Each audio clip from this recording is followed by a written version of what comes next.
We walked in Brookside. We walked in Quantico Terrace. We walked in Hill. We just walked, sung songs, and we prayed with people.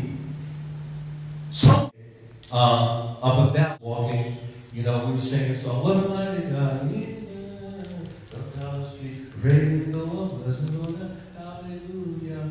And people were coming to the windows, waiting, pouring, quietly.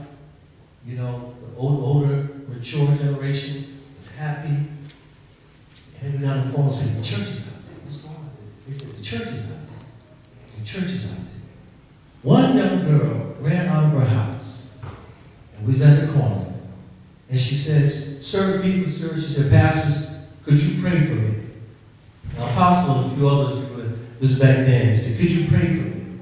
She says, because, you know, my life is not right, but just pray for me. But she said, let me just say one thing. Before you pray for me, I got a crack pipe in my pocket now. She said, I'm not going to tell you no lie. She said, even after you pray for me, you know, I may go back and smoke this pipe. Is what she said. But I need to pray. We realized then there was someone that wanted to come out of her condition. And we happened to be in the right place at the right time for her condition. Now, she may have left us, went back and smoked that crack pipe, because we don't know. But it was one day I was downtown. About a year later, I was walking, and someone said, hey. And I said, what's going on? Like I normally do. I didn't know who the world was. I said, hey, how you doing? She said, you remember me? I'm looking at her real good. I said, no, I'm not sure I remember you. She said, you remember that girl when y'all was walking around and came out and said she had that crack pipe in her pocket, smoking? She said, I don't smoke crack.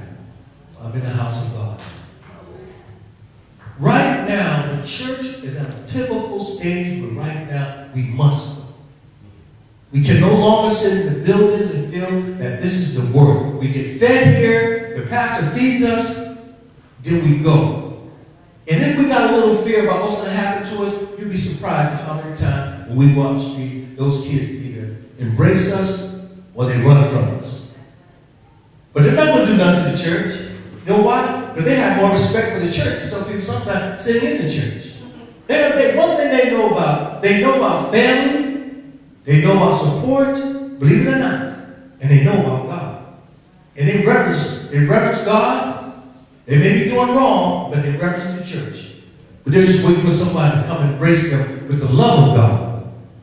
And we're in a crucial point in time where the pastors must teach outreach, organized outreach. How do we do outreach? What's the best way to outreach?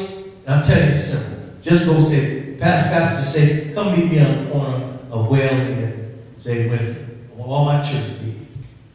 And when you go out there, and the pastors, and they see you out there, they know why you're there. And they're going to appreciate us being there. The title, Rescue the Perishing, Care for the Dying. The essence of the song was not focused on just being inside.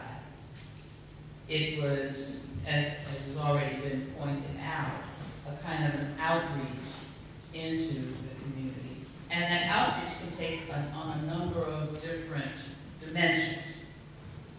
Certainly, prayer walks are valuable. I like prayer with a program. You know, because one can talk and pray in Europe. And one of the things that was fascinating to me was how they started in one place, and little by little, bit by bit, they started buying on property. They started cultivating businesses. They've got a school now that they didn't have prior to. And so you look at, it's a complex. It's not just a church building. And so part of I think what a church can do is to be able to really think about strategically what its role can be in surrounding the community with positive programs that help people, that uplift the economic level of individuals and make the community better from an economic point of view. That's not something that many churches do, but I think that there's also a value in doing that. Because why do I say that?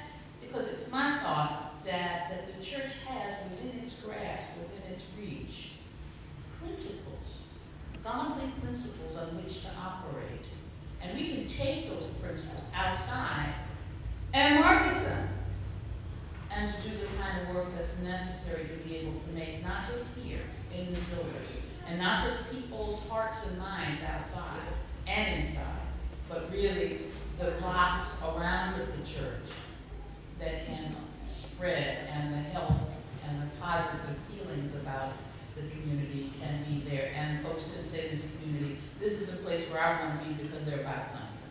Not that you're looking for members, but that's the effect that that kind of outreach will have. Reverend Grubbs is right about the programmatic thing. One of the things that I brought some of the brothers with me tonight, today from the Brotherhood, what we've done in the new hall building, and we've just been working on for the last couple of months, because I've been like she says, you can be all over the place, do prayer walks. I think prayer walks, what they do is they soften and they open up institutional introduction to the church coming out there, so people get kind of used with you. But out of all the years that I've been organizing, what we've done in New Hallville is that we got something called the Promised Land Project that we are working with right now. We've adopted about 10 to 15 streets in New Hallville, from Dixwell down to from Dixwell Avenue and Ivy down to New Hall, up to Reed Street, back down to Shelton, Bassett, and back out to Dixwell Avenue. We plan to stay in this area at least 5 years, whatever it takes. We're not coming out of there. I don't care what happens on the other side of town. You have to develop a new blueprint for the success of what you're doing to be able to measure what it is, the outcome. There's a lot of violence, in New Hallville, which is spoken of. But there's a lot of other programs. There's no programs in New Hall. No programs whatsoever in the New Hallville area. Children don't have no recreation. They don't have anything to do. There's no programs really for women or family, or the fatherhood piece is that our first goal is to go after fathers, after men. That's what we want. When you have good fathers standing in the rightful position, you'll have a good family, for the most part. And particularly if he has a relationship with God. All the brothers that we got that are with us all come from different churches. And the mere fact that we come from different churches, what we're signaling to other men when they see us out in the street, particularly with the yellow church that we have, that we are embarking upon, a promise of change. By working door to door, we have broken these streets down into zones.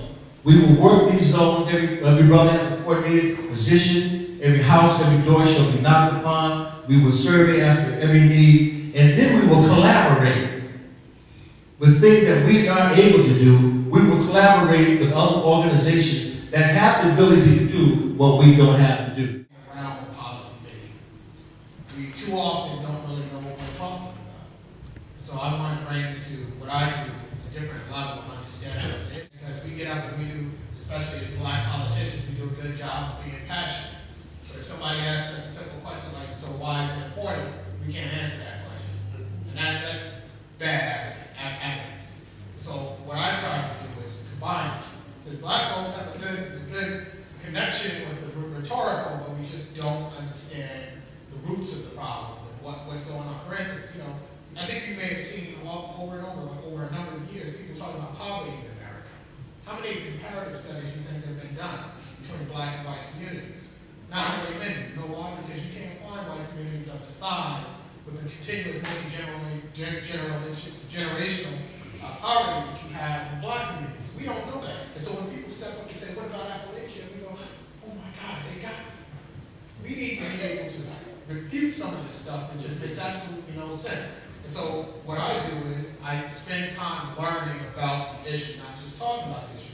The other thing, and this has been a part of what I've done as an advocate before I got elected, I just connect with different groups. Because that's the other thing we don't do.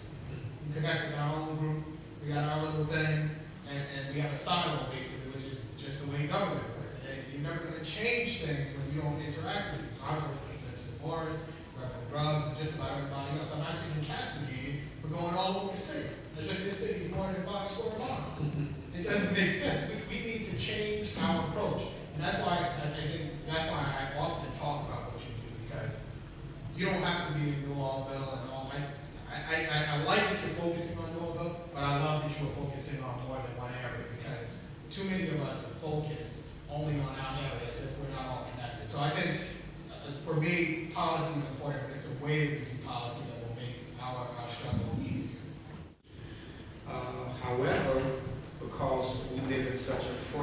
fragmented community.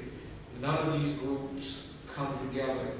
And I hope as we go forward in the future, I would love to see, you know, you all in the same room with a group of other people who are really talking about let's take a personal approach. Let's do some things programmatically and policy-wise and be prophetic. I believe we pull those four things together, and I believe they're represented in this room, they're represented in our community. We can all just get in the same room, put our egos aside. I think we can work towards some substantive, fundamental social changes that can help not only strengthen the black family, but strengthen our community. So I want to open up for those who have questions.